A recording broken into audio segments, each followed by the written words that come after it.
नमस्कार. आज आपण एका खूपच खास आणि गहन विषयावर बोलणार आहोत. पंडित श्रीराम शर्मा आचार्यजी यांचं गायत्री मंत्र के अति समर्थ 24 अक्षर नावाचं एक पुस्तक आहे आणि त्याच पुस्तकाच्या आधारावर आपण एका अत्यंत प्राचीन आणि शक्तिशाली मंत्रामागचं विज्ञान समजून घेणार आहोत. तर आपला आजचा हा प्रवास 3 मुख्य टप्प्यांमधून जाईल. सगळ्यात आधी आपण ध्वनीमागचं विज्ञान आणि ज्ञानाचं मूळ काय आहे हे समजून घेऊ. त्यानंतर आपण हे बघू की हा मंत्र आपल्या शरीरातील शक्ती केंद्रांवर नक्की कसा काम करतो.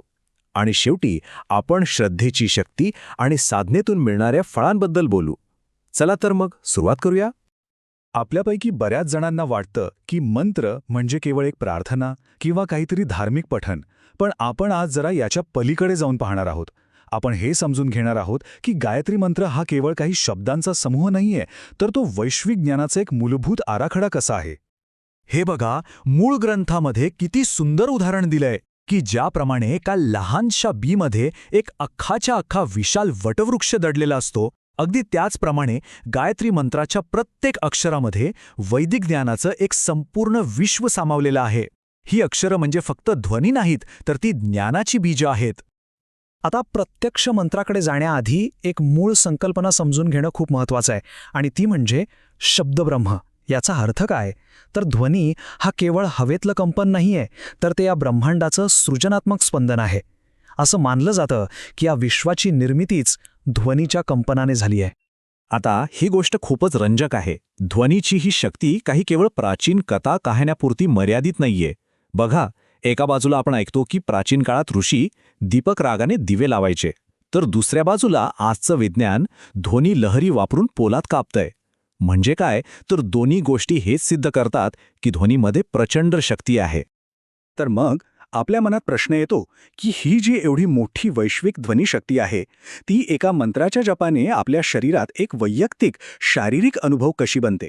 चला, हीच प्रक्रिया आता आपण उलगडून पाहूया. आणि हाच मुद्दा आपल्याला या विश्लेषणाच्या अगदी गाभ्याकडे घेऊन येतो. ते पवित्र विज्ञान जे गायत्री मंत्राच्या प्रत्येक ध्वनीला, प्रत्येक अक्षराला आपल्या शरीरातल्या सुप्त शक्ती केंद्रांशी जोडतं. तर होतं काय की गायत्री मंत्र हे एक प्रकारे अचूक वैज्ञानिक साधन आहे. त्याची जी 24 अक्षरं आहेत, ती आपल्या शरीरातील 24 विशिष्ट ग्रंथी आणि ऊर्जा केंद्रांना थेट उत्तेजित करण्यासाठीच बनवली गेली आहेत. आणि यातूनच आपली सुप्त क्षमता जागृत होते. चला, आता बघूया ही अक्षरं नक्की काम कशी करतात. अक्षरांचा पहिला गट म्हणजे तत् पासून रे पर्यंतची ही 6 अक्षरं ही आपल्या आयुष्याचा पाया मजबूत करतात. यश, शौर्य, प्रेम यांसारख्या मूलभूत शक्तींना ती जागृत करतात. उदाहरणार्थ, तत् हे अक्षर तापिनी नावाच्या शक्तीशी जोडलेलं आहे, जे यश मिळवण्यासाठी लागणारी ऊर्जा देतं. आता पुढचा गट आपल्या आतल्या क्षमतांवर काम करतो. न्य पासून स्य पर्यंतची ही अक्षरं बुद्धी, तेज आणि निष्ठा यांसारखे गुण वाढवतात. ही अक्षरं एक प्रकारे भौतिक आणि आध्यात्मिक समृद्धीचा मार्ग खुला करतात. जसं की गो हे अक्षर भर्गा शक्तीला चालना देतं, जे आपल्या भोवती एक प्रकारचं संरक्षण कवच निर्माण करतं. ही प्रक्रिया कशी हळूहळू पुढे जाते हे आपल्या लक्षात येत असेल. धीपासून योपर्यंतची ही अक्षरं थेट आपल्या मानसिक शक्ती वाढवतात, म्हणजे धारणाशक्ती, संयम, दूरदृष्टी यांसारख्या उच्च मानसिक क्षमता इथे सक्रिय होतात. यामुळे मनाची ताकद वाढते आणि विचारांमध्ये एक प्रकारची स्पष्टता येते. आणि मग येतो शेवटचा टप्पा. मंत्राची शेवटची अक्षरं आपल्याला सर्वोच्च सद्गुणांपर्यंत घेऊन जातात. धैर्य, विवेक आणि निस्वार्थ सेवेची भावना यांसारखे गुण सक्रिय होतात. ही अक्षरं फक्त स्वतःच्या प्रगतीसाठी नाहीत, तर इतरांच्या कल्याणासाठी जगण्याची प्रेरणा देतात आणि साधकाला एका वेगळ्याच उंचीवर नेतात. पण फक्त मंत्राचा विज्ञान समजून घेणं पुरेसं नाही. या समीकरणाचा दुसरा आणि खरं तर तितकाच महत्त्वाचा भाग आहे, तो म्हणजे साधना करणाऱ्या व्यक्तीची स्वतःची आंतरिक अवस्था, म्हणजेच श्रद्धा. मूळ ग्रंथामध्ये याचं महत्त्व पटवून देण्यासाठी तुलसीदासांच्या एका ओळीचा संदर्भ दिला आहे.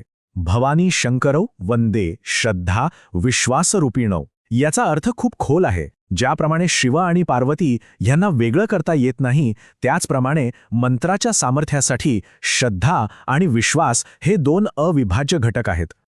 तर मुद्दा हा आहे की श्रद्धा ही केवळ एक भावना नाही, ती एक सक्रिय, सृजनात्मक शक्ती आहे. ती आपल्या वास्तवाला आकार देते. आपली श्रद्धा एका साध्या झुडपाला भूत बनवू शकते, अंधारात पडलेल्या दोरीला साप बनवू शकते किंवा एका दगडाच्या मूर्तीला देव बनवू शकते. म्हणजे हे एक साधं सोपं सूत्र आहे. जेव्हा हे दोन घटक एकत्र येतात, एका बाजूला मंत्राचं वस्तुनिष्ठ विज्ञान आणि दुसऱ्या बाजूला व्यक्तीची व्यक्तिनिष्ठ श्रद्धा, तेव्हा त्याचा परिणाम एक प्रचंड शक्तिशाली आणि परिवर्तनकारी अनुभव असतो. हेच आहे अद्वितीय यशाचं खरं सूत्र. आणि एक गोष्ट आपण सगळ्यांनी लक्षात घ्यायला हवी की मंत्रसाधनेतून जे काही फायदे मिळतात ते कुठल्याही देवतेकडून मिळालेलं वरदान नसतं, तर ते एका सुनियोजित वैज्ञानिक आणि आध्यात्मिक प्रक्रियेचे अपेक्षित परिणाम असतात. ही स्वतःच्या आतल्या शक्तीला जागवण्याची एक प्रक्रिया आहे. आणि याच मार्गाला, याच शिस्तबद्ध प्रक्रियेला, ज्यातून आपण आपली वैयक्तिक शक्ती त्या वैश्विक शक्तीशी जोडतो, त्यालाच साधना असं म्हणतात. तर या सगळ्या चर्चेतून आपण काय शिकलो? गायत्री साधनेकडे केवळ एक विधी किंवा अंधश्रद्धा म्हणून न पाहता तिच्याकडे आत्मसाक्षात्काराचं एक गहन विज्ञान म्हणून पाहिलं पाहिजे. याच दृष्टिकोनातून या प्राचीन साधनेकडे पाहिल्यास तिचं खरं सामर्थ्य आपल्याला कळू शकेल. हा विचार नक्कीच आपल्याला एक नवीन दिशा देऊ शकतो.